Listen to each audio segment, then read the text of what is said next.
السلام علیکم ورحمۃ اللہ وبرکاتہ۔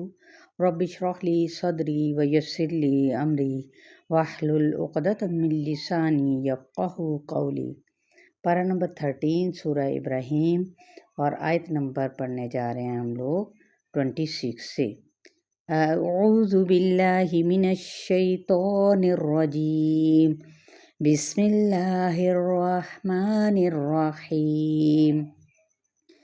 وَمَثَلُ كَلِمَةٍ خَبِيثَةٍ كَشَجَرَةٍ خَبِيثَةٍ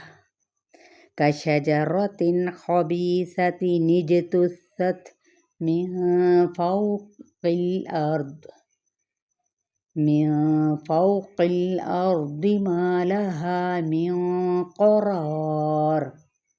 لفظی ترجمہ: وَمَثَلُ اور مثال، کلماتٍ خبیثۃٍ خبث ناپاک کلمے کی، کشجرۃٍ درخت کے ہے مانند، خبیثہ ناپاک کے، اجتثت جیم سا اکھاڑا گیا۔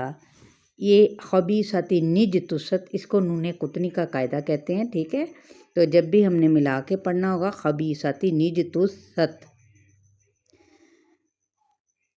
اکھاڑا گیا، من سے، فوق الارض زمین کے اوپر سے، ما لہا نہیں اس کے لیے، من قرار قاف را را کوئی قرار۔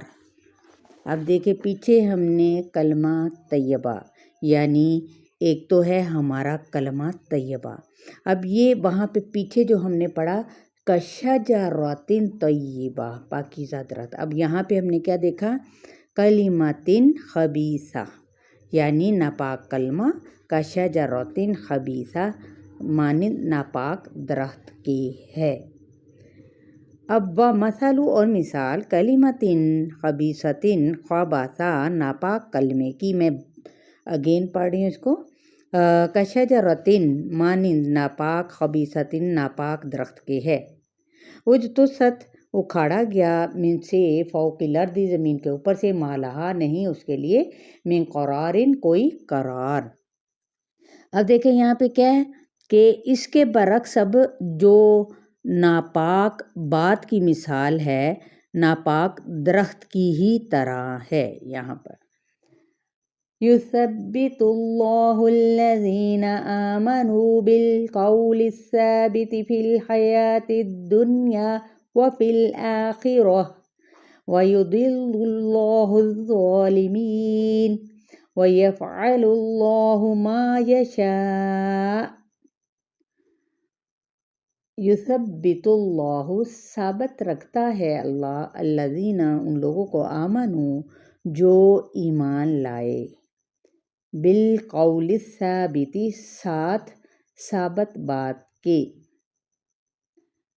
یعنی دنیا اور آخرت کی مضبوطی ملتی ہے، فی الحیات دنیا دنیا کی زندگی میں، وفی الآخرات اور آخرت میں، ویضل اور بھٹکاتا ہے اللہ تعالیٰ، الظالمین ظالموں کو، ویفعل اللہ اور کرتا ہے اللہ تعالیٰ، ما جو یشاء وہ چاہتا ہے۔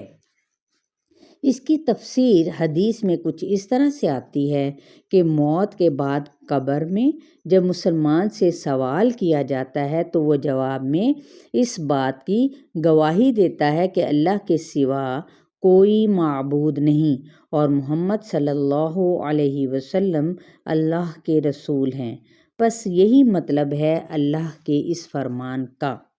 صحیح بخاری سورہ ابراہیم، صحیح مسلم میں بھی اس کا ذکر ہے۔ ایک اور حدیث میں ہے کہ جب بندے کو قبر میں رکھ دیا جاتا ہے اور اس کے ساتھی چلے جاتے ہیں اور وہ ان کے جوتوں کی آہٹ سنتا ہے، بس اس کے پاس 2 فرشتے آتے ہیں اور اسے اٹھا کر اس سے پوچھتے ہیں کہ اس شخص کے بارے میں تیری رائے کیا ہے؟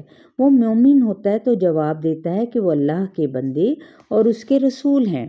فرشتے اس کو جہنم کا ٹھکانہ دکھاتے ہیں اور کہتے ہیں کہ اللہ نے اس کی جگہ تیرے لیے جنت میں ٹھکانہ بنا دیا ہے۔ پس وہ دونوں ٹھکانے دیکھتا ہے اور اس کی قبر 70 ہاتھ کشادہ کر دی جاتی ہے اور اس کی قبر کو قیامت تک نعمتوں سے بھر دیا جاتا ہے۔ صحیح بخاری۔ ایک اور اثر میں ہے کہ اس سے پوچھا جاتا ہے مر ربک، تیرا رب کون ہے؟ ما دینک یا دینک، تیرا دین کیا ہے؟ من نبیک، تیرا پیغمبر کون ہے؟ پس اللہ تعالیٰ اسے ثابت قدمی عطا فرماتا ہے اور وہ جواب دیتا ہے ربی اللہ، میرا رب اللہ تعالیٰ ہے۔ ودین لی الاسلام، میرا دین اسلام ہے۔ ونبی محمد صلی اللہ علیہ وآلہ وسلم، اور میرے پیغمبر محمد صلی اللہ علیہ وسلم ہے۔ تفسیر ابن کثیر۔ أَلَمْ تَرَ إِلَى الَّذِينَ بَدَّلُوا نِعْمَةَ اللَّهِ كُفْرًا وَأَحَلُّوا قَوْمَهُمْ دَارَ الْبَوَارِ۔ علم کیا نہیں، ترا تم نے دیکھا، الی الذین ان لوگوں کی طرف، بدلوا بادال لام، جنہوں نے بدل دی نعمت اللہ، اللہ کی نعمت، کفرن کفر سے، واحلوا ہا لام لام، اور لا اتارا قومہم اپنی قوم کو، دار البواری باورا ہلاکت کے گھر میں۔ اس کی تفسیر صحیح بخاری میں ہے کہ اس سے مراد اہل کفار یعنی کفار مکہ ہے، جنہوں نے رسالت محمدیہ کا انکار کر کے اور جنگ بدر میں مسلمانوں سے لڑ کر اپنے لوگوں کو ہلاک کروایا۔ اپنے مفہوم کے اعتبار سے مطلب یہ ہوگا کہ حضرت محمد صلی اللہ علیہ وآلہ وسلم کو اللہ نے رحمت للعالمین اور لوگوں کے لیے نعمت الہیہ بنا کر بھیجا۔ پس جس نے اس نعمت کی قدر کی، اسے قبول کیا تو اس نے شکر ادا کیا، وہ جنتی ہوگا، اور جس نے اس نعمت کا کفر کیا وہ جہنمی قرار پایا۔ چلیں یہاں تک آپ لوگوں کا لیسن ہے، آیت نمبر 28 تک۔ شیئر کرنا ہرگز نہ بھولیں۔ السلام علیکم ورحمۃ اللہ وبرکاتہ۔